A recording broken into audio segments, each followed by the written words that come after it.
Good day everyone, I am Kyle Erizal. In this video, I will be talking about funding strategies in civil engineering technopreneurship. I will be focusing on bootstrapping, loans, and investors. I will give an insight on how these three funding strategies help us civil engineers in making our own businesses. So let's start. Now before that, I'll give a simple introduction about this one. Now, in civil engineering, funding is one of the most important factors in starting and managing engineering-related businesses and projects. Now, civil engineers who want to become technopreneurs may establish construction firms, design, con-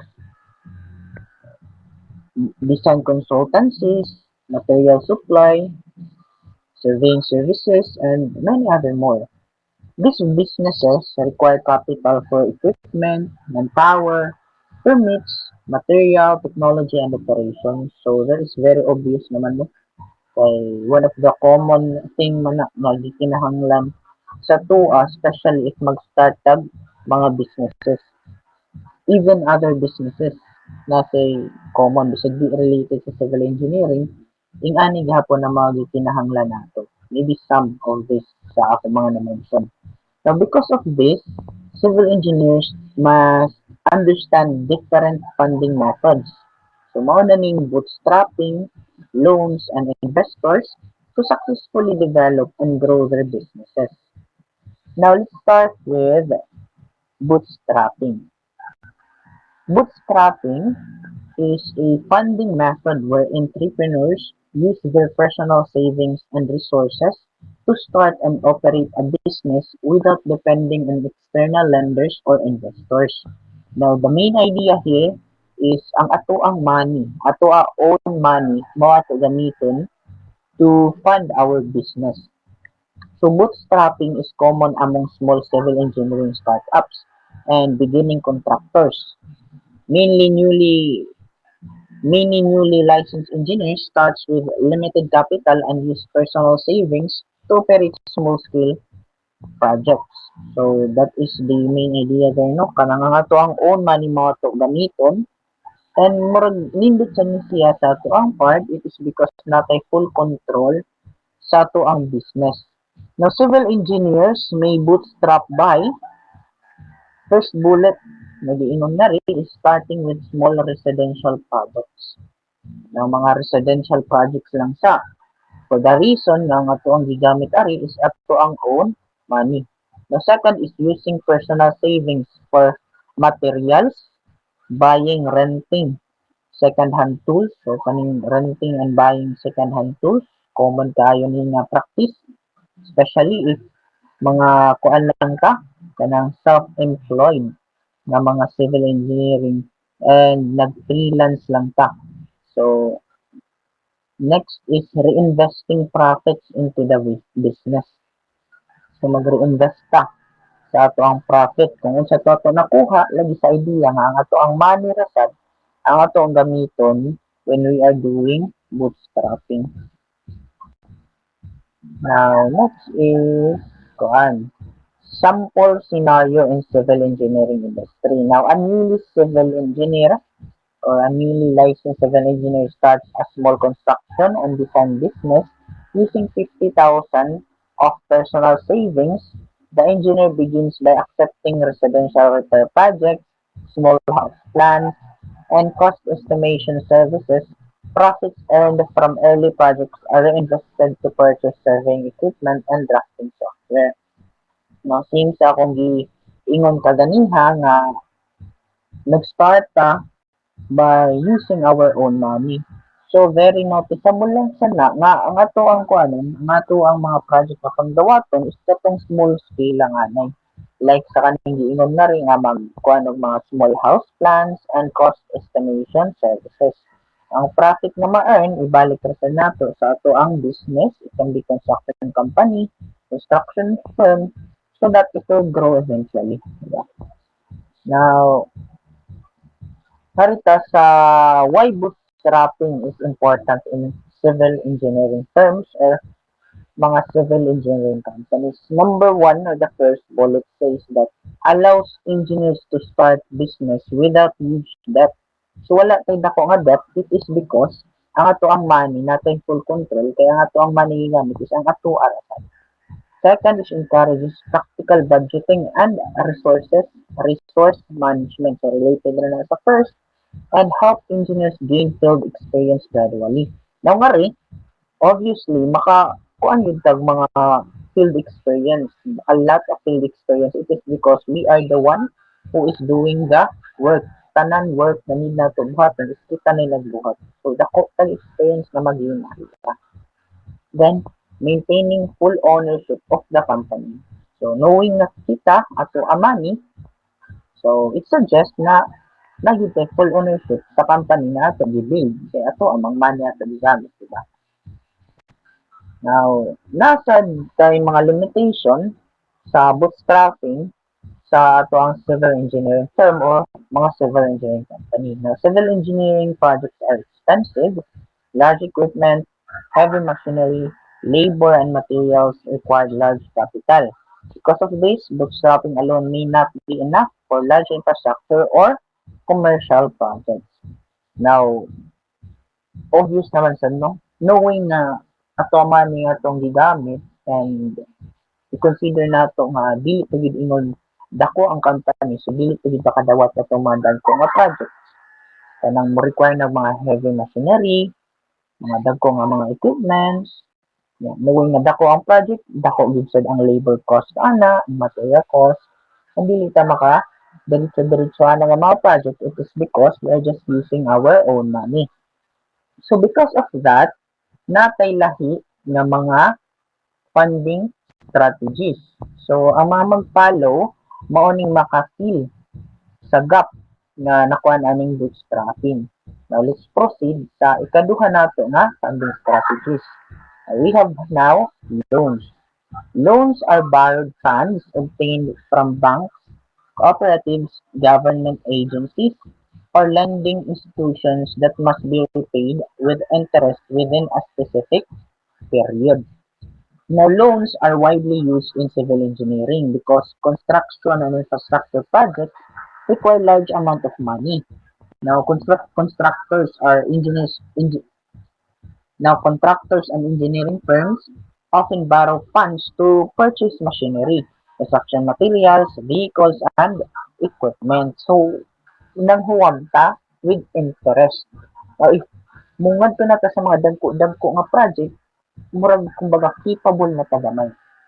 Now, civil engineering may apply for loans to purchase heavy equipment. So, kaning purchase heavy equipment ganyan sa bootstrapping, dili pa ni nato yun malaw. At least some of us, if mag-start pa lang ta. Okay, we're just using our money man sa bootstrapping, then nga ni sa loans is we are borrowing money so that masupply ang needs sa ato ang company. Number 2 is fund construction operations, buy surveying instrument, expand office facilities, support payroll and labor expenses. So nga rin i-improve na siya from mga low nga projects ni ari na ta sa mga kumbaga in between lang sa low o mga dagko nga project. So mga gagmay mga dagko nga project. No sample scenario in the engineering industry. Sa katuning loans nato nga funding strategy. A construction startup applies for a 3 million bank loan to purchase concrete mixer, scaffolding, dump trucks, surveying instruments, and office computers and software. So we are capable na mubaro. So we are capable na to purchase kanang mga dagko nga equipments, mga mahalon nga equipments because ni buhat ta atong loan nga ako discuss kaganiha. Now, downside lang tingali ani which will be tackled later. So, ikuan lang tamudaan kay if we have loans, wala tay full control yun. Kaya naaman siya debt nga mga kuan kumbaga, knowing na nag-loan tag money, ng huwag, nag-borrow or something like that, nakapag siya interest. So, murag money ang downside ani niya nga funding strategy. Now, why is loan funding important in civil engineering firms? Number one, it handles large project costs. Makahandle na tag large project costs unlike sa bootstrapping. Expand operation faster, knowing nga natay loan, natay dako nga fund, natay source of fund, dali ra ma-expand ang operation ug mas paspas siya. Accept bigger construction projects. Maka-accept na tag mga dagko nga projects unlike before. Improve productivity through better equipment. Arita, kung may importance na asantay, limitations or mga risk sa loan. So these are the risk of loan funding in civil engineering firm. Number one is delayed project payments. So knowing nga nang huwam ta, mag-wait yun ta, and there is a possibility na ma-delay ang atong project payments. Material price increase. So malugi ta if na material price increase. Kay if nagplano ta 2025 and then naka cost estimate na tanan natay plano kung pila to i-loan and then eventually niabot na ang 2026 naka-loan na ta hindi mi kalit big increase ang mga material prices so malugi ta na part. And the number three is equipment maintenance costs. Diba? If na mga maintenance problems sa mga kuan na to equipments, additional sana siya. Project failure or accidents. So actually kaning duha, ma-apply ni sa bisag asa nga funding strategies, problem yun ni siya. And mao nang importante nga sa ato ang field natay mga safety officers so that ma-regulate og tarong nato ang field para dili kaayo ta makagasto sa mga ingani nga mga risk. Now naata nga ron now the last funding strategy is what we call investors. Now kaning investors dili ni siya action but these are individuals or organizations that provide money to businesses in exchange for ownership, shares or future profits. So ang idea nato na sila'y ownership. So maging kuan sa na siya limitation or disadvantage nato. Now large civil engineering projects often require investors because infrastructures and property development required substantial capital. So dagko na nga capital needed especially if mga dagko na gid nga projects ang atong ipangkuan. So gikinahanglan gid sa nato og dako nga money. So that is why we ask for investors mo invest sa ato ang projects.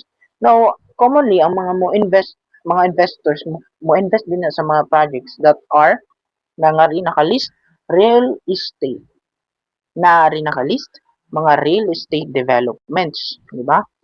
Kumbaga ang idea is if una-unaon nimo ikaw ang investor, kung asa ka mo invest, ngadto ka sa mga project, ngadto ka sa mga project na naay positive impact sa environment, sa people, and especially sa imuha as a business owner. No, ngarit sila sa mga real estate developments, sustainable infrastructure, construction technology startups, renewable energy projects, and engineering software innovation. We have a sample scenario here sa tuang investors nga funding strategy. A group of civil engineers develops a sustainable housing project using eco-friendly materials and smart construction technology. An investor provides 30 million in exchange for partial ownership of the business. The investment was then used for funding different aspects of construction works. Now, nakabutang ari nga naa sila'y partial ownership, di ba? No, na kaayo na. And that is very obvious since we are dealing with investors. Na-invest sila sa project nga mugikuan, that means kung pila ang imuhang profit ato, makakuha sad sila profit depending on unsa ang inyong gisabutan nga contract with regard to the project nga gihimo. So I think for me lang usa sad ni sa down part anin niya though positive siya kay nasay good impact especially if we are dealing with large projects. Ang nakakuan ng gid sad is nanay ownership ang uban tao. So if we are doing a decision or we are making rather a decision, so it will be much complicated kay possibly mo suggest sad sila nga ing anion or dili gani lahi ilas ika-suggest and may render sa decision making if we are doing a project. Now, ngadto ta sa kuan. So why are investors important in civil engineering firms? The investors can help civil engineering businesses now maka-expand ta quickly, handle large-scale projects, knowing nga na natin mga investors, pwede ta maka-ask og money or funding. So, dili lang niingon nag-ask kang money, nangayo ka or nanghuwam. Naka-record ni ngadto. It will be done or it will be reflected as a share sa project nga gihimo. If na sila share ana, pwede na gamiton in the future nga if natay profit, nasad sila profit depending on how large or how big their share sa project nga imuhang gihimo as a contractor. Number 3 is access advanced technology. Maka-access ta sa mga advanced technology.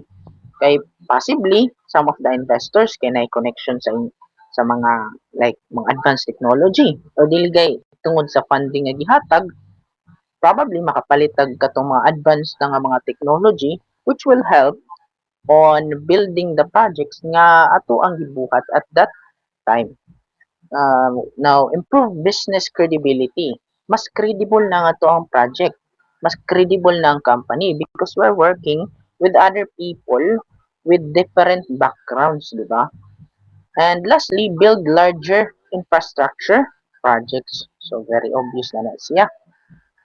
Now, if natin positive, nandun tayo limitations. So, limitations of having investors in a civil engineering firm. In civil engineering firm, investors may influence project decisions. So, as I said a while ago, naagi ma-hinder ng mga decisions, it is because dili ra ikaw ang tag-iya sa project nga imong gihimo. Nanay lahi, and those are the investors. Pwede na sila maka-suggest depende kung sa inyong gisabutan, di ba? Kung niana ka nga sa kontrata ninyo nga pwede sila mo suggest and any other things, but mostly if investors gay nga na gina nga scenario labi nagdako sila nakuha nga share sa project nga imong gihimo. Demand faster project completion. So, knowing na ang katong mga katrabaho nimo are investors, nagapas gud na sila sa profit sa investment nga lang gibuhat. So, that is very obvious na, no? Expect high profit from developments. And lastly, require strict financial reporting. Now, knowing that you are working with other people, which are the investors, so need yun sa nimo nga transparent ang imuhang financial report. So, now lastly, narita sa application in civil engineering. Real life application in civil engineering. Number 1, start with bootstrapping by offering small design and construction services. Now, sa bootstrapping, sa ako giingon kaganiha, it focuses on the mga small scale lang nga projects. So, designing, planning, di ba? Making plans, mga architectural plans, plumbing plans, structural plans, diba? Building permits, something like that. Now, for the loans, apply for loans to buy equipment and expand operations. Now, if you are on the part ng equipment, now actually, pwede na to sagol-sagol ang mga funding strategies to do our project. So, ngari, ang giingon niya, apply for loans to buy equipment and expand operations. Sa loan nga part, ari na ta inig buy na tag equipment and mag-expand sa operation. Now, number 3, seek investors for large-scale commercial or infrastructure projects. Now, in civil engineering, technical skill alone are not enough to build a successful business or project. Engineer must also understand financial management and funding strategies. Now, bootstrapping, loans, and investors help civil engineering technopreneurs transform engineering ideas into actual structures, infrastructures, and innovative solutions that contribute to national development. So that will be the end of presentation. Thank you for watching and goodbye.